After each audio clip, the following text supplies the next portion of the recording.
A discussion exists that women avoid having openly, not in public forums, on air, or even in therapy. Yet it's present in the gaps of their speech, in the strained laughs, in the secrets they share with trusted friends. It concerns the type of man who defies simple explanation, the one who won't yield, plead, or shatter under emotional duress. The man who perceives their inner workings, and this perception unsettles them. This is not an apprehension of harm or mistreatment. It's something more ancient, subtle, and psychological. Carl Jung might label it the fear of the integrated masculine, a man who has faced his own shadow and emerged self-sufficient. He isn't evading his feelings, but he isn't governed by them either. He has encountered his shadow, made peace with it, and that accord granted him liberty. And this liberty, this inner sovereignty, is what women find uncontrollable. Jung proposed that our fears in others frequently mirror our own repressed elements. Thus, encountering a man who has faced his inner turmoil compels her to confront her own. He isn't posturing masculinity, he is embodying it. He employs strength not for dominance, but to stay steadfast. His stability highlights her instability. His tranquility challenges her turmoil. Abruptly, she questions whether she's developing love or forfeiting her grip. The shift is observable. Her teasing loses its lightheartedness. Her tests are no longer endearing. She'll remark, "You are difficult to understand." He smiles, aware she's not referencing mystery. She's talking about power. Not the power of brawn, but of the psyche. The type derived from not requiring her validation to feel complete. Carl Jung noted that the encounter of two souls resembles the interaction of two chemical agents. Should a reaction occur, both are altered. Yet, transformation demands surrender, a prospect that horrifies the ego, particularly one taught to equate safety with control. Upon realizing she cannot anticipate him, guide his feelings, or make him pursue her, her intuition interprets this not as peace. It reads it as peril, for she no longer commands the narrative. This represents the paradox Jung highlighted. What attracts women to formidable men is precisely what disquiets them: his internal self-reliance. Her fear isn't of his dominance, she fears his detachment. The silent manner he can care profoundly, yet still depart if respect vanishes. The frightening reality that his existence will not crumble in her absence. This isn't cruelty, it is sovereignty, and it stands as the most uncommon quality a contemporary man can possess. Jung held that each woman carries an unconscious projection of the masculine, an archetype he termed the animus. This is the internal man she debates with, fantasizes about, and inwardly compares every lover to. When she encounters a man who mirrors that archetype, a potent event occurs. Her subconscious stirs.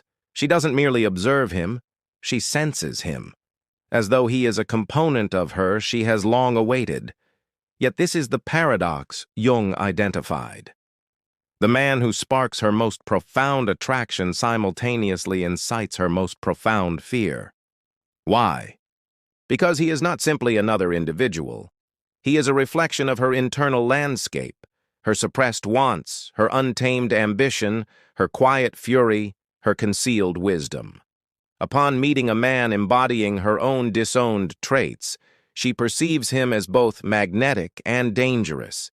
He rouses her, yet he also reveals her. Jung noted, we don't become enamored with people. We become enamored with the images we project on them. And the stronger that projection, the more frightening the awareness that we never really knew them, only the reflection of what we desired them to be. Thus, when she finds a man who refuses her projection, who declines the role her unconscious scripted, the hero, the child, the rebel, the romantic ideal, he grows psychologically elusive. He isn't nourishing her fantasy, he is challenging it. He is not a looking glass, he is a window. And via that window, Jung believed that authentic relationships commence only once projections fall away, when one ceases loving the concept of someone and begins seeing the individual. However, most women and men react with panic when that dissolution occurs. It registers as loss, as disillusionment, while in reality, it's the start of genuine love. And for women particularly, it is the decisive moment. Is she capable of loving a man she cannot manage? Can she navigate closeness without possession? The kind of man Jung depicted, the individuated, self-sufficient man, is not there to finish her narrative. He is occupied with his own. That is what frightens her above all, for if his existence is complete without her, she must then confront the elements of herself that are dependent on another. This is the spiritual unease Jung dedicated his life to documenting. The conflict between reliance and wholeness, between illusion and reality. When a woman finds a man who no longer performs for validation, she is faced with an unusual mirror, one that refrains from flattery, distortion, or yielding to please. And within that reflection, she at last perceives what she has been evading, her own incomplete self. Carl Jung stated, "Everyone carries a shadow, and the less it is embodied in the individual's conscious life, the blacker and denser it is. The majority of people flee from their shadow, yet the uncommon man Jung mentioned, the one who unnerves women, does not. He faces it. He conceals neither his anger, his lust, his ambition, nor his suffering. He pulls them into consciousness, assimilates them, and by this process achieves wholeness. This is the source of his power. It is not perfection, but integration. And this is what women sense upon meeting him. It isn't charm or charisma, but an energy that is anchored, self-sufficient, and steadfast. This is the meaning of individuation as Jung defined it. The journey of becoming your authentic self, rather than who society conditioned you to be. Most men stifle their shadow to seem harmless or virtuous. Their smiles are excessive, their explanations too frequent, their apologies too common. They barter genuineness for approval. This man, however, does not feign virtue. He grasps that a man who disowns his darkness will be controlled by it. He has ceased pretending. He has mastered his instincts rather than disavowing them. This is why his movement is different. It is quiet, assured, intentional. For the unpracticed observer, this composure appears as coldness. Yet, for the intuitive woman, it registers as danger, not from a fear he will harm her, but from the knowledge he could, and refrains. This consciousness of his own power, this deliberate restraint, radiates a type of masculine gravity that modern culture is unable to replicate. He has no need to overpower anyone because he has already achieved self-mastery. This self-possession activates something primal within women, an innate respect mingled with an inexplicable apprehension. Jung held that the feminine psyche identifies shadow integration sooner than the conscious mind. This explains why some women remark, "He has something I cannot define." They are sensing his completeness, the equilibrium of light and shadow, logic and instinct, affection and peril. He isn't fragmented. He is whole. And this unity serves as a reminder of what she has forfeited within herself, the link to her own instinctual being. Observe, women are not frightened by a man's darkness. They are frightened by what that darkness stirs within their own. A man who has reconciled with his shadow presents a mirror to the aspect of her that is still feigning. He reveals her facades without conscious effort. His very presence compels her to question her curated smile, her public identity, her managed emotions. She begins to perceive how much of her femininity was engineered for survival, not for expression. And this dawning awareness feels like being exposed. This is the reason women test such men. It isn't about creating drama. It is about security. She must ascertain if his composure is genuine or merely a facade, for if it is authentic, she is in the presence of something scarce. A man who remains unmoved by her tempests. A man who has no need to win arguments because he's already... Freedom, in its most unadulterated form, is horrifying to those who have not attained it. A man who has achieved individuation, who ceases to ask for permission to be, emits a form of autonomy that society is unequipped to handle. To women, this autonomy feels simultaneously magnetic and confusing. He does not revolve around her feelings. He requires no continuous validation. He isn't faking strength or feigning emotional distance. He is, instead, emotionally sovereign. He navigates the world as one who has established his own gravity, and this gravity tugs at her instincts. She desires proximity to it, yet she also desires to comprehend it, to decipher it, label it, possess it. But the instant she attempts to, it eludes her grasp. For what she is truly pursuing is not him. It is the sensation he inspires, presence absent of dependency, affection devoid of neediness, masculinity free from performance. Jung held that the self, once found, becomes immutable. A man like this cannot be owned, as he no longer holds himself in fragments. He is complete. This completeness unsettles women conditioned to believe love is merging, blending, and dissolving. Because this man does not merge, he meets. He retains his identity in intimacy. He grows through it. He does not fall in love. He stands in it. And this is where the psychological strain commences. Her intuition tells her that connection requires claiming. Yet, the harder she attempts to claim him, the more she recognizes she is forfeiting something else: her fantasy of control. Jung stated we only comprehend others to the extent that we have comprehended ourselves. Therefore, when a woman encounters a self-actualized man, she is often encountering the boundaries of her own self-insight. If her identity is constructed around emotional influence, around being the caregiver, the prize, the one who is required, she is at a loss with a man who requires nothing. He isn't invalidating her worth, he is merely not reliant upon it. And this compels her to face a disquieting truth. Love cannot manage a man who has confronted his own soul. It is not his detachment that frightens her.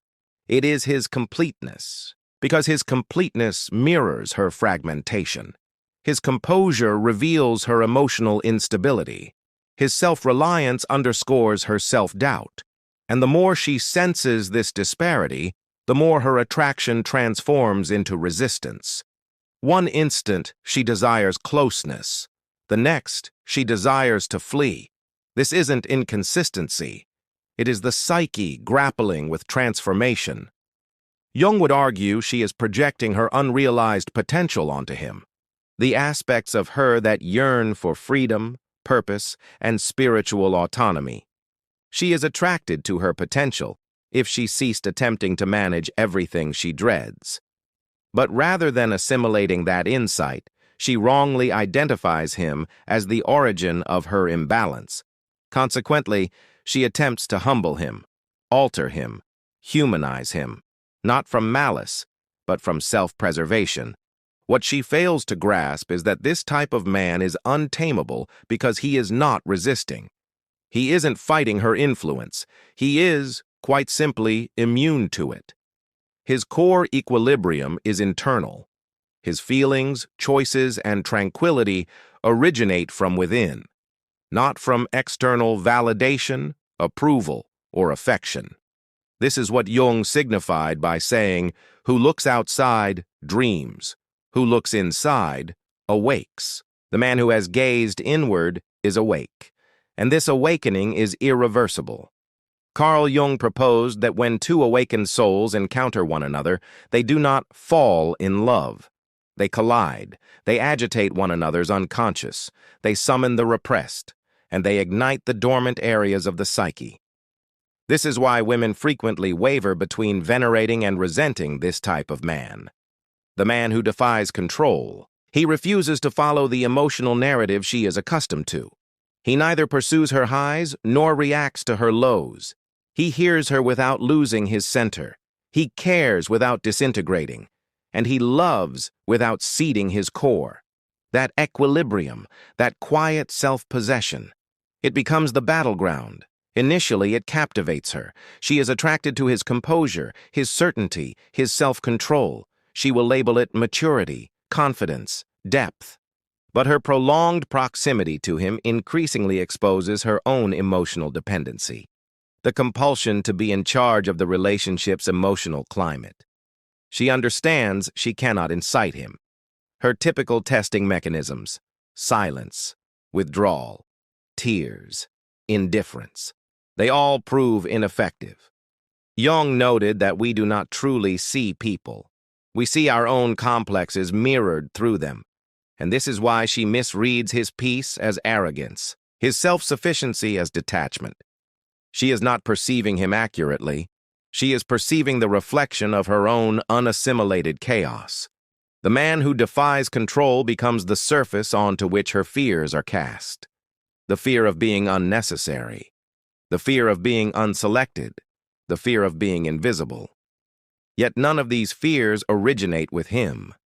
They stem from the parts of her that have never experienced love absent of control. And this is the paradox Jung cautioned against. Women claim to desire strong men, but frequently they mean strong enough to protect me, weak enough to need me. The man Jung depicted shatters that formula. He doesn't require her weakness to feel his power. He doesn't require being wanted to feel complete. He proposes partnership, not ownership. This is liberation. But for one accustomed to control, liberation registers as loss. Thus, she will oscillate between extremes. One moment, she romanticizes him. He is unlike other men. The next, she pathologizes him. He is emotionally unavailable. Because her ego lacks the framework to classify a man who exists outside it. He does not conform to her learned pattern of push and pull, threat and reward. He does not nourish her fear. He neutralizes it by declining to participate. And that is when the ultimate transformation commences, not within him, but within her. For if she is willing to see past her projections, she will perceive he isn't distant. He is awake. He is not resisting love. He is safeguarding its truth. He is not unfeeling. He is emotionally disciplined. What she misinterprets as indifference is spiritual clarity. What she labels control is, in fact, freedom. Jung would argue she stands before an evolved masculine archetype, a man who no longer requires the need to dominate or submit, who simply is. And if she possesses the courage, she will grasp something profound. What frightened her was not his strength, but her own potential mirrored through him. Because this man is not a cage, he is a mirror. And when a woman ceases trying to manage that reflection and opts instead to face it, she accesses the very power she once feared. This is the truth Jung revealed. The uncontrollable man is not her adversary. He is her catalyst, the one who reminds her that genuine love is not about possession. It is about evolution. He does not arrive to finish her story. He arrives to challenge her to author her own.